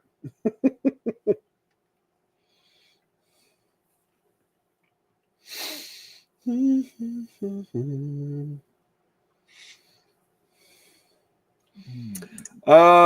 a lot of times the settings will like you'll change those when you're working on a file.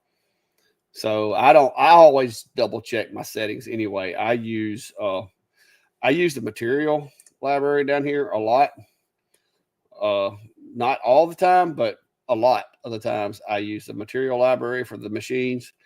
And so like whichever machine I'm running, I'll have the settings in here. So I don't have to worry about whether or not they stay in the file. I can just go over here and select my material and assign it from there. So I'm getting to where I use a lot more of the automated features in LightBurn, so I don't have to remember stuff. And because I do run a bunch of different machines, you can't always just open a file and send it.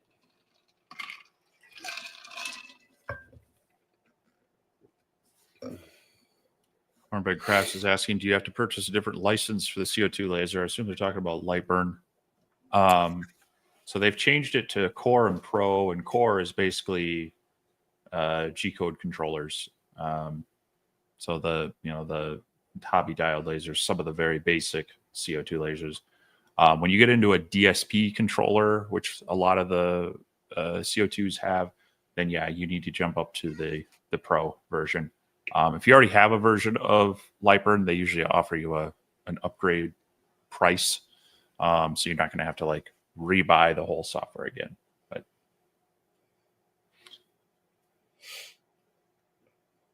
yeah, I haven't had to fool with my licenses since they would have changed everything. So I wouldn't even know.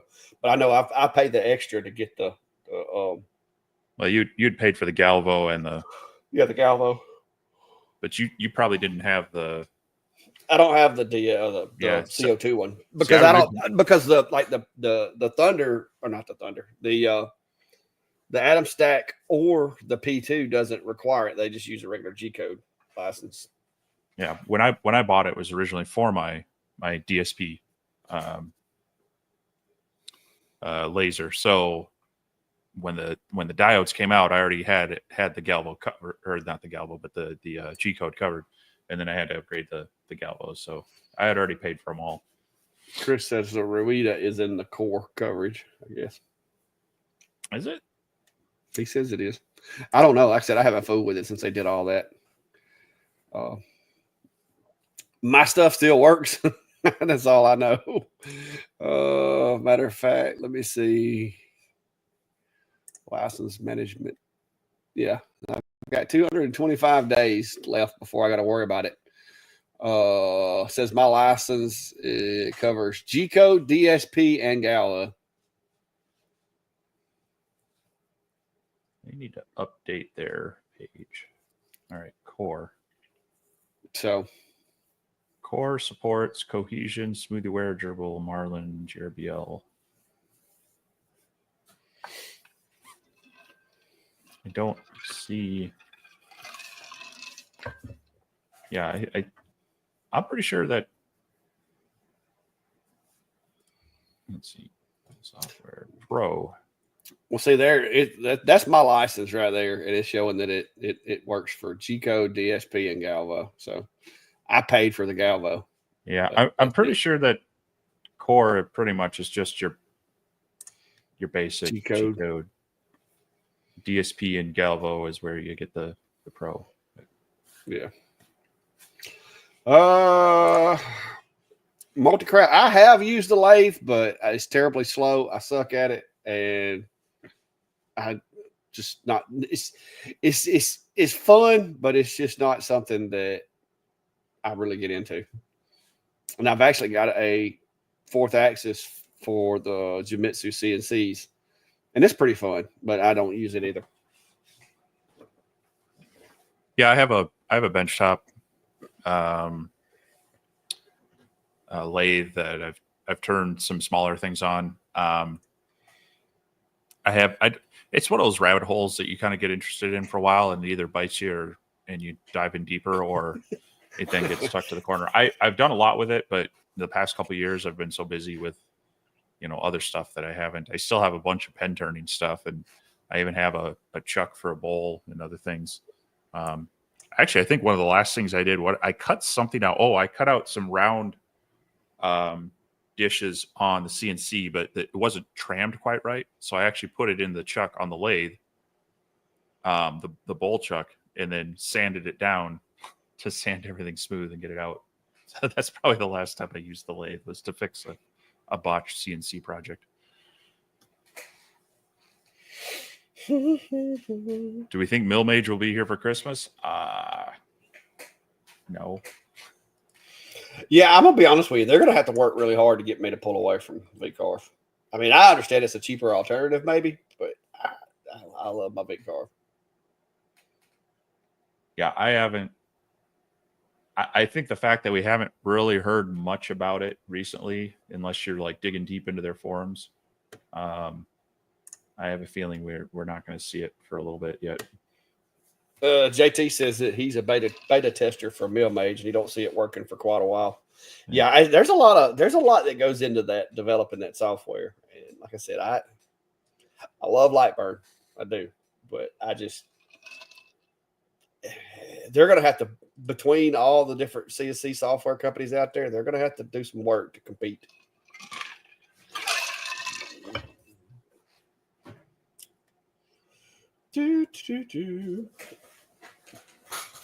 I can actually move mine now with LightBurns, but and it'll even tell you, like when you connect it to LightBurn, it'll ask, "Is this a CNC?" And it'll move it, and you can move it around. So if I want to put a laser head on it, I could, but that's just not something that it's not something I really want to do with the CNC. Yeah, it's hard.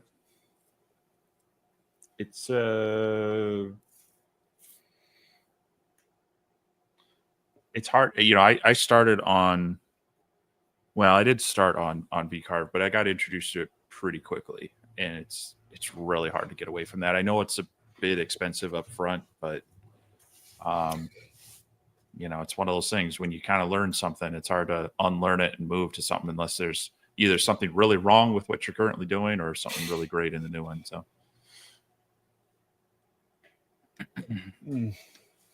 yeah, it's like I said, I like VCarve, and I've gotten comfortable with it. And it really, if you're doing a few jobs to sell with your CNC, it doesn't take long to recoup the expense. So that's that's kind of what I look at, is how long is it going to take me? And with the CNC, those jobs typically you can price those a little higher than you can some of the laser stuff.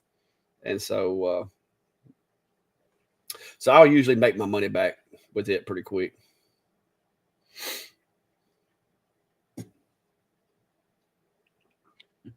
I'm guessing this is for us, but Teresa's saying tried to find you guys on Etsy, having trouble. Tried to find link in Facebook.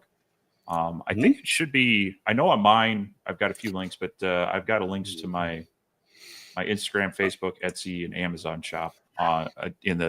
If you look at the show more or the description of the video, and you probably have it in yours as well, right? Yes, but you should just be able to. If you literally just search the Clack Shack and Google it, it'll pop up Etsy pretty quick. But if you search the Clack Shack, Etsy, it's gonna pop. Like, yeah. The thing is, if you go on Etsy and you search for a shop name, they're not good at showing you the shop. They might show you some files from them, so they're not great. But if you search, I don't know if you search on like just the search engine and such, but yeah, like just on Google. Like you can literally, if you go to Google, yeah, like you can literally just type Etsy and the Clack Shack, and bam, it's right there. Boom, boom, boom. Same thing, Etsy, Ventari, and there it is. So I mean, our shops have been established a pretty good while, so it's a lot easier to find them that way. Because like Steve said, you get in here, and now mine generally will hit pretty easy. But if you type in the Clack Shack, see, it's more or less, it's gonna show you some of my files, but it's gonna show you a bunch of other people's stuff too. So you gotta kind of pay attention. The black and white letters kind of give my stuff away. So then once you find one of my files, then you can pretty much go in there and click the store there and go to the main screen. But yeah, there you go. Oop, look at all them Christmas ornaments. Go get yourself some Christmas ornaments. Woo. Oh, mercy. All right. Well, we're over halfway. And for those of you, actually, we're close to being at the end of it, guys. Yeah, about 20 minutes left. So if you haven't already, join the Laser Engraver community page. Like I said, it's more or less a socialization type thing where we socialize, share pictures and stuff like that. We don't let nobody get too crazy with the salesy spamming, hey, buy my stuff type thing. Occasionally, me or Steve may post something in there, but our rule is give more than you receive. So if you're wanting to go in there and put something in there that might benefit you, that's fine. But make sure you're answering the questions and contributing in other ways, because we don't want it to become a place that people just go to sell stuff. Even Steve and I refrain from putting stuff in there too often. Like, you can go in there and scroll back and look. We're not promoting ourselves a lot in there. We answer questions. We post photos. We help people. So that's all we ask is give more than you receive in the group, and don't get too spammy, because we've had a few people. We've got a couple that came through recently that are selling stuff. And like I said, we're all about folks trying to get started out and overlooking some stuff, but don't get carried away with it. Because we don't want it to become something that everybody leaves the group because there's just so much spam and stuff in there.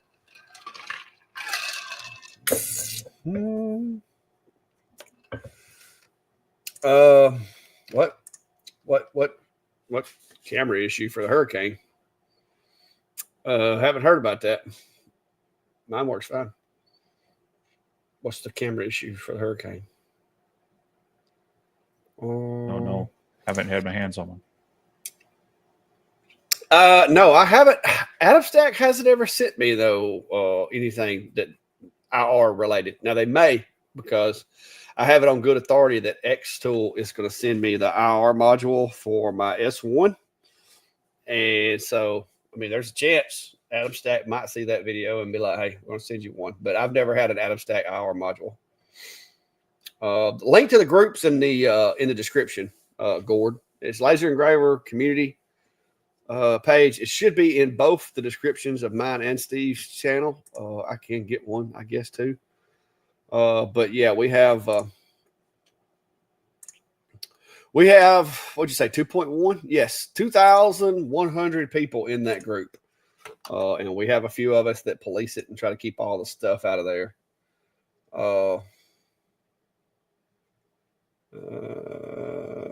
What is it? All right. North Alabama Smoke said, "Hey guys, I posted an issue in the Facebook group. Y'all let me know if you see something is causing it's not belt, so I can just run file on wood and it worked perfectly. Not sure what that is. Dang, Brian done been in there picking at me in the group already.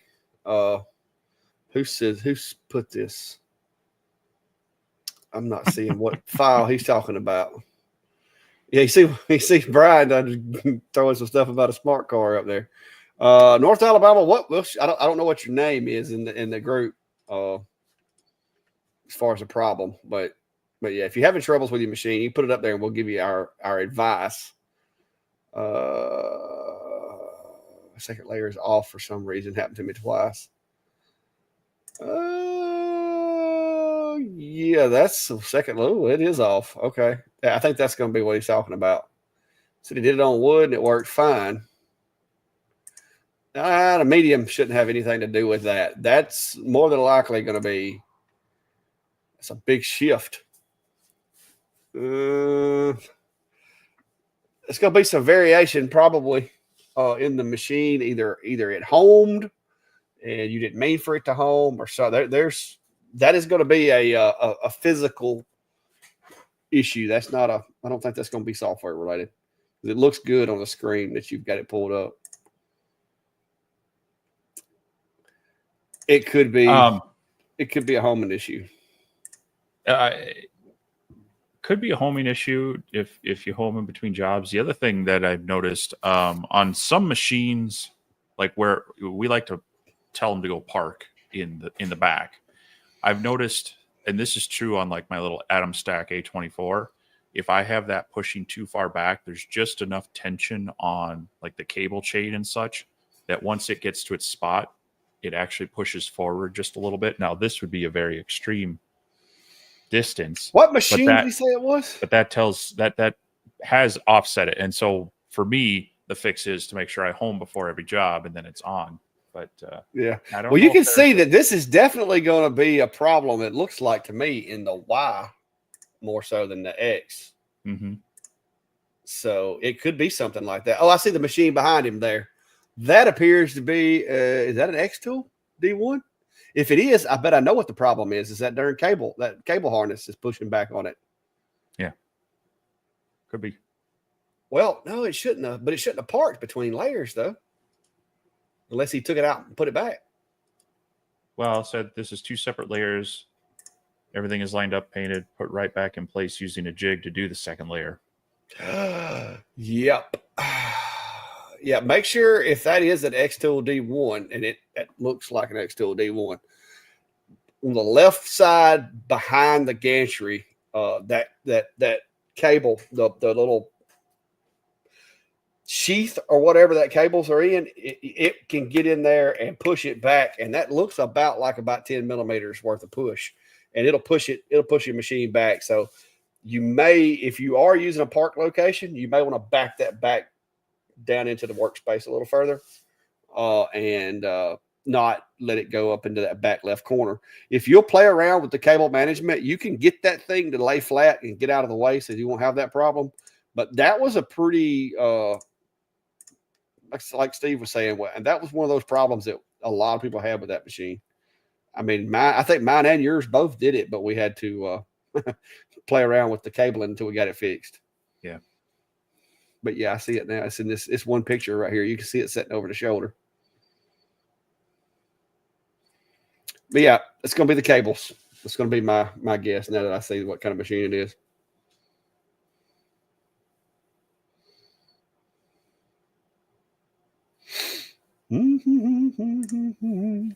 All right. Also, we have the map for that laser engraving community page is also in the description of the video. So if you haven't put yourself on the map, go put yourself on there. And when we're doing some traveling or globetrotting or whatever we may happen to be doing, if we're in the area, we'll know there's folks nearby and, get to meet somebody. It's interesting. It's cool. Oh, I don't know how many people's on that map right now. Matter of fact, let me go. 582. Let me go find that map. We've had a couple of people add, so I got to refresh it. But yeah, 582 out there. Where's the map? Link to the map. Okay, we'll show it right here. So this is our viewer map that we've got links for it for you to add yourself to it and everything in the description. And this basically shows you where the people who join the Laser Engraver community page and watch the lives. This shows you where they're all at, and there's a bunch of us, guys. A bunch of us. That little purple dot you see right up there is Steve, and mine has done got buried down here. There's the I got some folks right here around me. There's mine. We got up here at the Clack Shack. Oh, Kayla. Okay. Clyde's engraving up yonder, and then you got Brent, Shoemaker, I think is his last name. TNT Woodworks. Got don't know who that is. Somebody over in Elmore County. So you can go on here and see, and this is also handy. So like if you live somewhere and let's say your machine's having problems and you kind of want to get up with somebody in your area, like if you live in Minneapolis, there's quite a few of you guys up there. So you got Mark right there. You got Dave. You got Danny. You got Radioactive Dog. So in the event that, you needed a favor, you could go into Laser Engraver community page and say, hey, I'm in Minneapolis and need some help, and, that kind of thing. So it's just a cool networking thing, not to forget about our folks over in the UK and Netherlands and Belgium. And then our lonely guys over here, Isaac and Paul, and you got several of them over here in Australia, which is getting bigger. Where's Chris at? I thought Chris was Chris over here by Perth. Okay. Yeah, there he is, Chris. But yeah, it's a cool little interactive map that we have here. So go add yourself if you're not already on there. Because like when we go to Georgia, I'll be going to WBC over in Atlanta here pretty soon. So we got a few folks over there. That gives us an idea of, who may or may not want to come hang out or whatever. So it's just something cool, interesting, and I think it's awesome that we have 2,100 people in that Laser Engraver community page. And we started that, 2 years ago? Yeah, it's getting to be about 2 years. So, and it has gotten a lot bigger. So cool. I think Avasa said I just added in Australia. So there's just another one. Oh yeah. Now we're up to 587. So I gotta refresh this again. That's right. But yeah, guys, last minute questions. If we missed your question, guys, don't get angry. Sometimes we talk too much and I can't get to all of them. And sometimes they just speed by so fast that I miss them. But if you have any last minute questions, then drop them now, or you have to wait till next week, or either email us or something. Yeah. So, yeah, I'll be coming down that way end of February for Workbench Con. Got to figure that out. So we'll be dropping things for a possible meetup then. I may be going out to Las Vegas, Arizona here in January. I'm not sure yet. More to come on that. So I might be able to swing by Cody's place, say hi to Cody, maybe make myself a Jenny bit. But we also have we'll be doing live streams through the end of the year. and beyond. But you know, we are looking at what, December 22nd. I think that's the one before Christmas. Yeah, right before whatever the last Sunday is before Christmas. Yeah, 22nd. So we got about it looks like 6 weeks. We'll be trying to drum up another gift giving session there. Yeah, I've been digging up a few things out of the stuff I've got that I'll never use box over here to throw in the mix as well. Some cool little things. So it'll be a fun. I think it'll be a fun day, and we're gonna do some more Amazon giveaways and whatever else we can come up with. I think Cody's gonna work with us for all you CNC guys. We're gonna work with Cody on getting something in the mix for y'all. So if you haven't checked out Jenny Bits, you can go check that out, or check out his website, order you some. But we're gonna be working with him. He's gonna participate in some of the stuff that we're gonna do. So I think it's gonna be a cool Christmas special, and be fun. Okay, so I got 2 new people applying to the group. I'll go ahead and approve those right quick. I went ahead and got in there real quick. There was 2 of them in there, Jack. I just hit the 2 that popped in, so we'll see how that goes. Oh, I did see where Jack said earlier, I think it was Jack, said he converts his laser or CNC over to a plasma cutter, which I don't think a plasma cutter in this shop is a good idea. It's too much wood. Yeah. I don't think that would be a great idea. That's the thing with welding for me, is that I don't really have a good spot here to cordon off, you know, sawdust, metal sparks. Yeah. Yeah.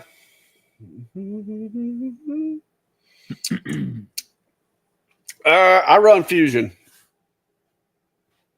So I think Steve uses a couple of other tools. I haven't played with Onshape. I dabble with Fusion. I use SketchUp quite a bit. Haven't used SolidWorks in a long time, but I used to play around with that a little bit more. But yeah, out of those 2, I've done more with Fusion 360 than I've only just kind of browsed Onshape's website. Played a little bit with Tinkercad as well, as far as the free. That's from Autodesk. They're kind of web-based, simple 3D modeling tool as well. Yup. All right. 2 minutes, 3 minutes. Well, it's almost 2 minutes. 2 minutes remaining, guys. So if you've got any more questions, feel free to ask them. And if you haven't already, drop us on your calendar for Sunday nights, because so far we're at 101 episodes continuously. So for the past 101 weeks, we have not missed a Sunday Night Live. Not saying that we won't, but so far we haven't. We're proud of that. Tonight is our 101st edition of the Sunday Night Live, which was like when we first started this. I don't think we ever thought that it would become a long-term weekly thing. We just were like, hey, you want to do a live? And I'm like, we're like, sure, let's just do a live. And they were kind of just random spur of the moment things at first, playing around with how do these things work, and it's just worked into a weekly thing. So it's been fun. And I think like I said, I think it's went a long way to help grow the community. I think a lot of folks enjoy it, and I appreciate that, and glad to be a part of it. And it's awesome. So,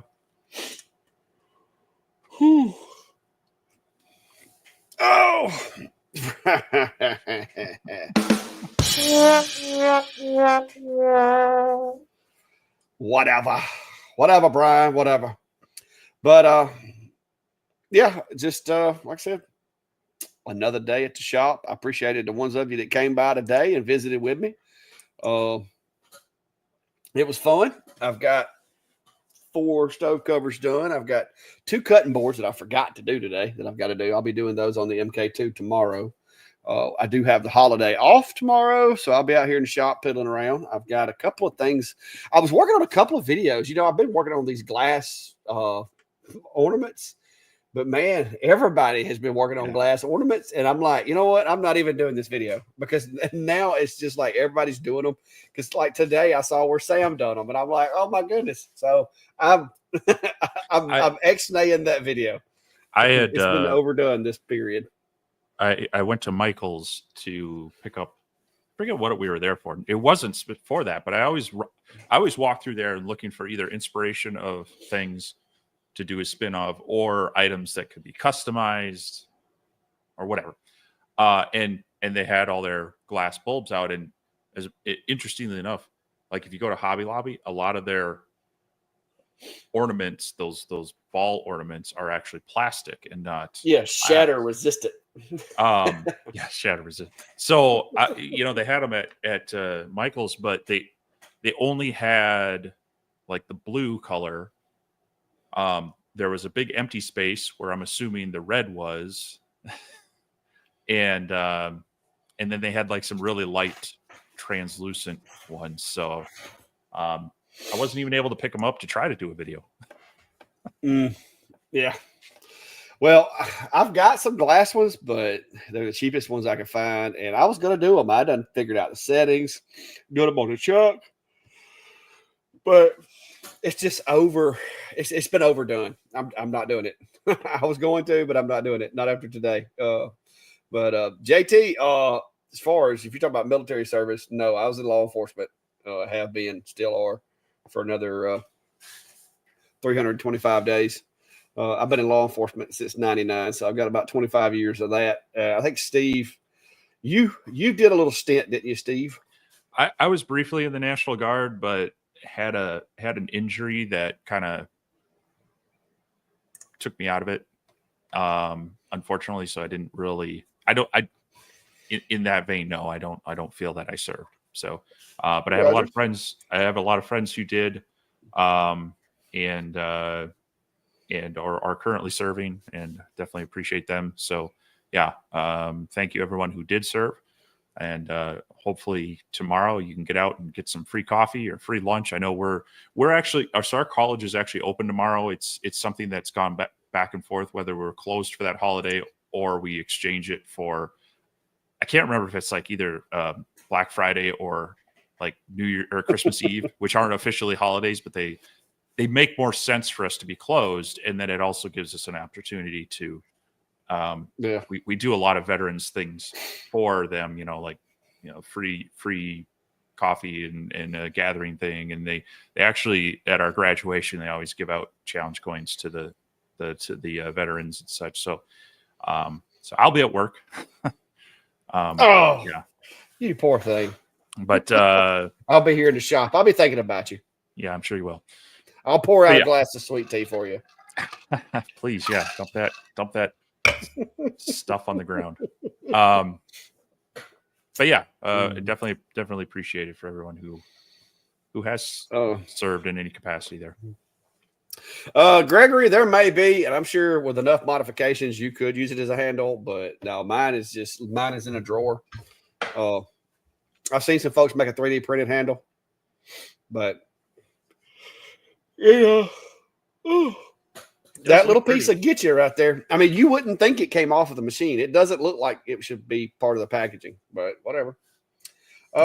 Joseph, yes, you would need to do that if you're gonna do the ornaments. I had a couple of different ways that I was going to do it, and that's because I saw a bunch of people struggling with getting the paint inside them, and I figured out a way of putting the paint in there and getting it distributed. But like I said, I'm not doing that video this year. I'll put it on burner for next year, maybe. It's been overdone. I just can't make myself do it. There's Rick. I guess he got him a yo-yo. Yeah. You didn't think it was funny? I thought it was funny. But yeah. There's a... Oh, hang on.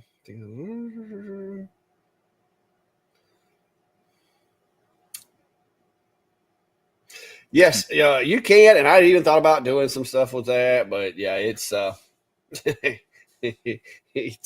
there's lots of things you can do. But like I said, I'm gonna move away from the glass balls because it's just I feel like that thumbnail is just way too popular right now. So Yeah. I'm gonna step away from that one.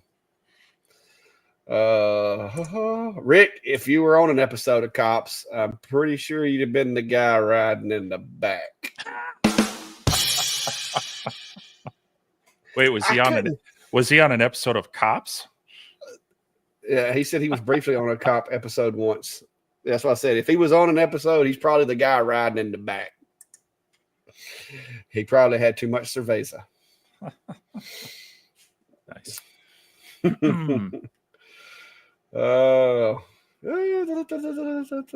you know someone that can approve up my company logo? Spruce up. Oh, Typo. okay, I got you. Yeah.